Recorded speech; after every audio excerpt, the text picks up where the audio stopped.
নিদান কালে ও বড় পীর, নিদান কালে ও বড় পীর, নিদান কালে ও বড় পীর, চাই তোমার মেহেরবানি। পাকের এমনি নিশানায় ওরে সুরকে ধরে কুতুব বানায়, আমার গাউসে পাকের এমনি নিশানায় আরে সুরকে ধরে কুতুব বানায়, আরে মুর্দা মানুষ জিন্দা বানায় হাতের ইশারায়, আমার গাউসে পাকের নাম জপিলে আল্লাহ পাওয়া যায়। বংশধর ইমাম হাসান এবং হুসাইন, এই বংশধর আস্তে আস্তে আস্তে আস্তে আব্দুল কাদের জিলানী, সুবহানাল্লাহ, তিনি ছিলেন ওলিদের ওলি। আরে ওলিদেরও ওলি যিনি গাউসুল আজম জিলানী, ওলিদেরও ওলি যিনি গাউসুল আজম জিলানী, বাগদাদে আসেন গো শুয়ে রাব্বানি, বলেন বাগদাদে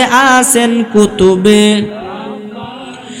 হাই হাই ওলিদেরও ওলি যিনি গাউসুল আজম জিলানী, ওলিদেরও জিলানী, বাগদাদে আসেন কুতুবে রাব্বানি, বলেন বাগদাদে আসেন কুতুবে। তোমার কাঁধে নবীজির কদম, ওরে সমস্ত ওলিদের কাঁধে তোমারই কদম, সুবহানাল্লাহ, তোমার কাঁধে নবীজির কদম, সমস্ত ওলিদের কাঁধে তোমারই কদম, ওরে প্রমাণ আছে কিতাবেতে ভাই বোনেরা শুনছনি, প্রমাণ আছে কিতাবেতে ভাই বোনেরা শুনছনি, বাগদাদে আসেন কুতুবে, বলেন বাগদাদে আসেন কুতুবে। জুড়ে বলেন সুবহানাল্লাহ। বাবা রে, আব্দুল কাদের জিলানী কেমন ওলি ছিল রে বাবা, তিনি ছিলেন মায়ের জাতুলি, মায়ের গর্ভ থেকে ওলি হয়ে আইছে, 18 পারা কোরআন শরীফ মুখস্থ করে আইছে, মা ছোটবেলা তারে মক্তব্য দিছে, বুরহানের ওই ছেলের মাংস একত্রিত করিয়া জীবিত করিয়াছিলেন চোখের ইশারা দিয়া, সুবহানাল্লাহ, এই বুরহানের ওই ছেলের মাংস একত্রিত করিয়া জীবিত করিয়াছিলেন চোখের ইশারা দিয়া, চোখের ইশারা দিয়া। মায়ের পেটে থাইকা পীরে, মায়ের পেটে থাইকা পীরে, মায়ের পেটে থাইকা পীরে শোনাই তাওহীদের বাণী, আই বড় পীর আব্দুল কাদের আউলিয়ার শিরোমণি, আই বড় পীর আব্দুল কাদের আউলিয়ার শিরোমণি। জোরে বলেন সুবহানাল্লাহ। মক্তবের হুজুর তারে বলে, বাবা তোমার নাম কি? তিনি বলতেছে আমার নাম হলো আব্দুল কাদের। তুমি পড়ো আউযু বিল্লাহি মিনাশ শাইতানির রাজিম, বিসমিল্লাহির রহমানির রহিম।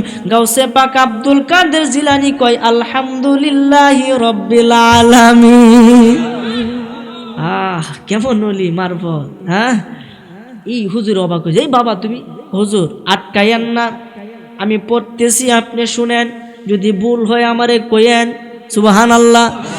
তিনি সূরা ফাতিহা পাঠ করলো, পাঠ করার পরে সূরা বাকারার ভিতরে ঢুকে গেল। সূরা বাকারার মধ্যে 286টা আয়াত, সবগুলা আয়াত সে পাঠ করে সূরা আলে ইমরানের ভিতরে ঢুকে গেল। সূরা আল ইমরান পাঠ করার পরে এর পরবর্তী সূরার ভিতরে ঢুকে গেল, সূরা নিসার ভিতরে ঢুকে গেল। জোরে বলেন সুবহানাল্লাহ। এইভাবে পড়তে পড়তে এক পারা পড়ে ফেললো, এক পারা দিয়ে থামে নাই। হুজুর ডাক দেয়া কই আব্দুল কাদের, হুজুর আটকাইয়েন না, ভুল হইলে খালি কইবেন। তিনি 2 পারা পড়লো, 2 পারা পড়ার পরে হুজুর আটকাইয়েন না, আমি পড়তে থাকি। 3 পারা, 4 পারা, 5 পারা, 10 পারা, 11 পারা, 15 পারা, 16, 17, 18 পারা পর্যন্ত পড়ার পরে হুজুর ভুল হইছে নি। হ্যাঁ, কেমন হলি? আর সেই ওলির আমরা চিনি না। আল্লাহ কইছে মুসলমান না হয়ে মইরো না। মুসলমান কখন হবেন? যখন একজন কামেল মুকাম্মেল ওলির হাতে হাত দিবে। কি মনে করেন মুসলমান এমনি তুই যা লা ইলাহা ইল্লাল্লাহ কালমা পড়ছি বলে মুসলমান হয়ে গেছি? না, হে মুসলমান এত সহজ না, এত সহজ মুসলমান না। মুসলমান হইতে গেলে কামেল মুকাম্মেল ওলি সোহবতে থাকতে হবে। ওই আব্দুল কাদের জিলানী কে হুজুর 18 পারা পর্যন্ত পড়লাম, এখন হুজুর ভুল হয়েছে নি? হুজুর ডাক দেয়া কয়, আব্দুল কাদের ও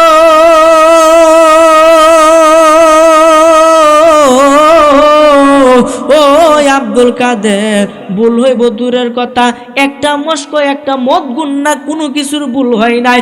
তুমি কোন বিশ্ববিদ্যালয় থেকে এই সুন্দর পড়া পড়ছো আমাকে একটু বলো।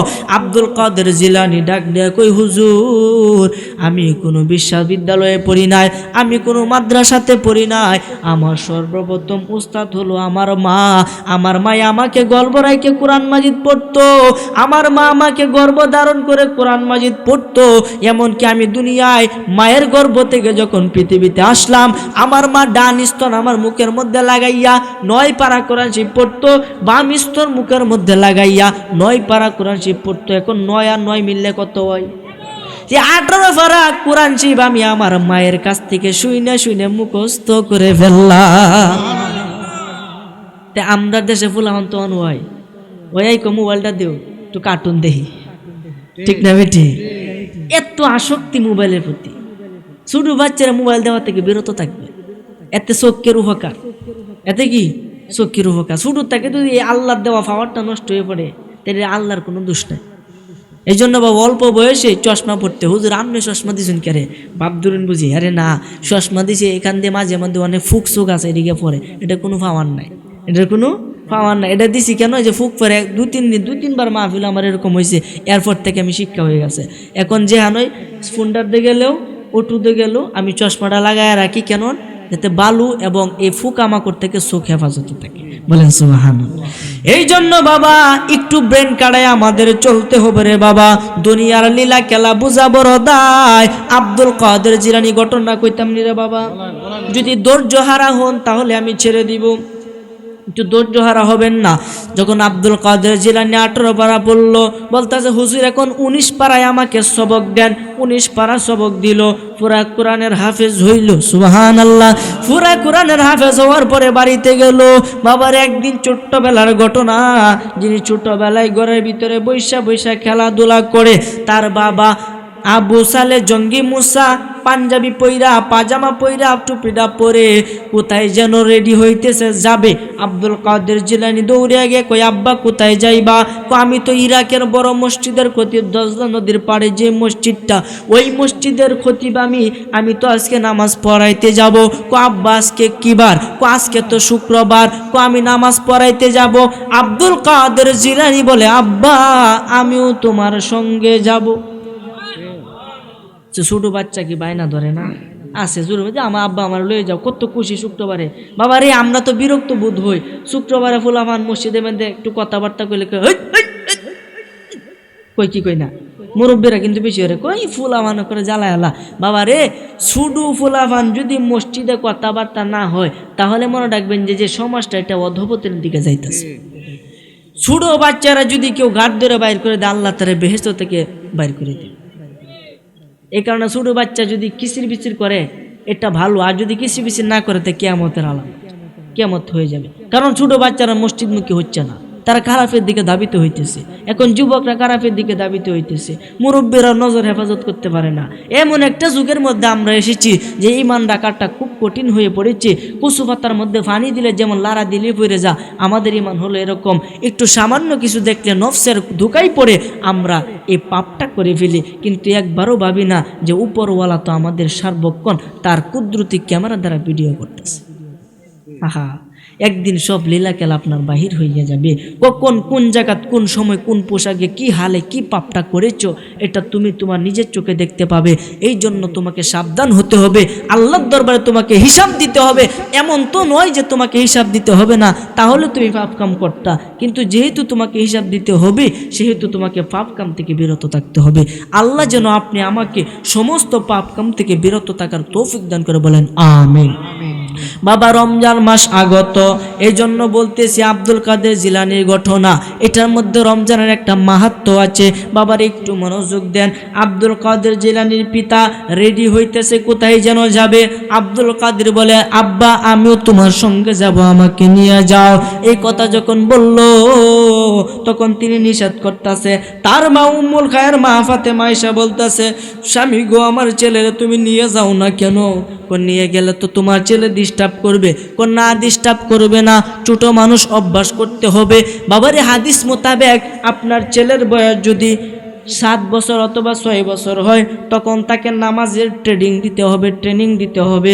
আর যদি 10 বছর হয় প্রয়োজনে তাকে প্রহার করতে হবে, মারতে হবে, মাইরা নামাজ পড়াইতে হবে। আর যদি 12 বছর হয় তাহলে ওই ছেলের উপর নামাজ ফরজ হয়ে যায়, তখন যদি না পড়ে বাড়ির থেকে বাইরে করে দিতে হবে। আমরা আদর করে আরো খাওয়াই, বাবা আইও খাও, দুলা খাও। হ্যাঁ, এই যে আপনারা যে আদর করে খাওয়াইতেছেন আপনাদের শাস্তি ভোগ করতে হবে, করার কিচ্ছু নাই। আপনি সারা ওইসে আপনার কথা শুনে না, তার মানে বাপের অবাধ্য। তা বাপের যদি আমাদের এই শাস্তি আপনার, যে তুমি সন্তানকে ভালোই বানাইতে পারবা না, সন্তান জন্ম কেন দিস না? কথা কোন ঠিক কিনা? এই প্রশ্ন যখন আপনাকে করবে আপনি জবাব দিতে পারবেন না। এই জন্য যুবক ভাই তোমাকে বলি, পিতামাতার কথা শুনে চলবা, কেননা তোমার কারণে যদি তোমার পিতামাতা জাহান্নামী হয় এই দায়ভার তোমাকেও তো ভোগ করতে হবে। কথা কোন ঠিক কিনা? এই জন্য আমার ভাইরা, বাবারা, বন্ধুরা, আব্দুল কাদের জিলানী কেমন মায়ের সন্তান, উনি গেল মসজিদে, রাস্তা দিয়ে হাঁটে, তার বাবা পিছন পিছন যায়, আব্দুল কাদের জিলানী সামনে সামনে হাঁটে। 2 রাস্তার মোড়ে দাঁড় হইল, একটা গেছে ডানে আর একটা গেছে বামে। মধ্যখানে দাঁড়াইয়া বলতেছে, আব্বা এখন আমি কোন রাস্তায় যাব? আব্দুল কাদের তুমি ডান রাস্তা দিয়ে যাও। কেন আব্বা, বাম রাস্তায় গেলে কি হবে? বাম রাস্তায় যাও না, বাম রাস্তার মধ্যে বিপদ লুকায়িত আছে। আব্দুল কাদের জিলানী, আব্বা তুমি যে ফতির মসজিদে যাও কোন রাস্তা দিয়ে যাও? আমি তো সরল সোজা মানুষ, ডান রাস্তা দিয়ে যাই, বাম রাস্তা দিয়ে তো যাই না। মানে 2টা পথ গিয়ে একসাথে হয়েছে মসজিদে, এখন বাম পথটা বিপজ্জনক, আছে না এরকম রাস্তা? যে এই পথে হুজুর যাই না, যে এই পথে গেলে তো ধরবো, অন্য পথে যাই। তখন এরকম আর কি। আব্দুল কাদের জিলানী ডাক দিয়া কয়, আব্বা আমি তো আজকে বাম রাস্তা দিয়া যাব, আজকে আমি বাম রাস্তা দিয়েই যাব, দেখি আমার কি হয়। এই বলে আব্দুল কাদের জিলানী একটা দৌড় মারছে। আবু সালে জঙ্গি মুসা ডাক দিয়া কই, বাবা তুমি দাঁড়াও, ওই রাস্তায় যেও না। আব্দুল কাদের জিলানী ছোট, সে অবুজ, সে দৌড় মারছে। দৌড়তে দৌড়তে দৌড়তে দৌড়তে পাহাড়ের মধ্যখানে রাস্তা, পাহাড়ের মধ্যখান দিয়ে দৌড়তেছে। হঠাৎ করে পাহাড় থেকে একটা ভয়ঙ্কর একটা বাঘ নেমে আইতাছে। আচ্ছা, বাঘ কি মানুষে কি থুয়ে দেনা খায়ালা? যখন আব্দুল কাদের জিলানী দেখছে, দেখার পরে সে খাবে দূরের কথা, শরীরের মধ্যে ঘ্রাণ শুকতাছে, তার শরীর থেকে অলির গন্ধ আসে। তখন বলতেছে সে দেয় পড়ে গেছে গা। তখন আব্দুল কাদের জিলানী বাঘের কানের মধ্যে 2 দেয় মুসরাইতেছে, হে বেটা তুই আমারে খাইবি নে একা? বলেন সুবহান। আব্দুল কাদের জিলানীর আব্বা দূর থেকে পাহাড়ের উপরে উঠছে ভয় পেয়ে, বাইরে এটা আমি কারে জন্ম দিলাম, এত আমারে শরম দিব রে, আরে আমি কারে জন্ম দিলাম? এই কথা বলে এই বাঘটাকে সরায় তাড়াতাড়ি মসজিদে নিয়ে গেল। মসজিদে নামাজ পড়ে। আব্দুল কাদের জিলানী ছিল সামনের কাতারে, সামনের কাতার ভাঙ্গে আস্তে আস্তে আস্তে আস্তে মানুষের সিফা দিয়া বাহির হইয়া কিছু জুতা নিচে নামাইছে, কিছু জুতা উপরে তুললা, কয়েকটা জুতা মিললে বাইরে পানিত ফালাইয়া দিছে। নামাজ শেষ করে সবাই উড়াউড়ি লাগছে, এই আমার জুতা কই, এই আমার জুতা কই, আমার জুতা তো উপরে ছিল, নিচে কেমনে? তখন একটা লোক বলতাছে, এটা হুজুরে সেরা সেরা, আর এই কাজটা কেউ করে নাই। আব্দুল কাদের জিলানীর পিতা আবু সালে জঙ্গি মুসা ডাক দিয়া কয়, আব্বা তুমি এই কাজটা করছো? হে আব্বা, এই জুতা আমি পানিত ফেলছি। কেন? কেন? আব্বা তুমি তো হলো বাসের ড্রাইভার। সুবহানাল্লাহ। আরে তুমি তো ড্রাইভার, ড্রাইভারের কাজ হলো সামনে তাকানো, পিছনে নাম। পিছনে প্যাসেঞ্জারে কি করে এটা ড্রাইভারে দেখে না। ড্রাইভারের কাজ হলো সামনে তাকে ড্রাইভ করতে হবে যাতে অ্যাক্সিডেন্ট না হয়। তুমি হইলা ইমাম, সকলের নেতা, তুমি সামনের দিকে তাকাও, পিছনে যে জাহান্নামী লোক তোমার পিছনে নামাজ পড়ে এটা তো তুমি দেখো না। যে ব্যক্তিরা জাহান্নামী সেই ব্যক্তি দেখি আগের কাতারে, এই জন্য তার জুতাগুলা আমি ইড্ডা মাইরে ফানি দিয়ে ফালাইয়া দিলাম। আর জোরে বলেন না সুবহান। আরে কেমন বড় বেলায়েতের পাওয়ার আল্লাহ তারে দিছে। এই জন্য তো আমি বলি, এই আব্দুল কাদের জিলানী এই যখন বাপে এই আব্দুল কাদের তুই আমারে শরম দিস না, রাস্তার মধ্যে বাঘের সামনে শরম দিছস, আমার থেকে বড় প্রমাণিত হইছ, এখনো আমার থেকে বড় প্রমাণিত হইছ, আর লজ্জা দিস না।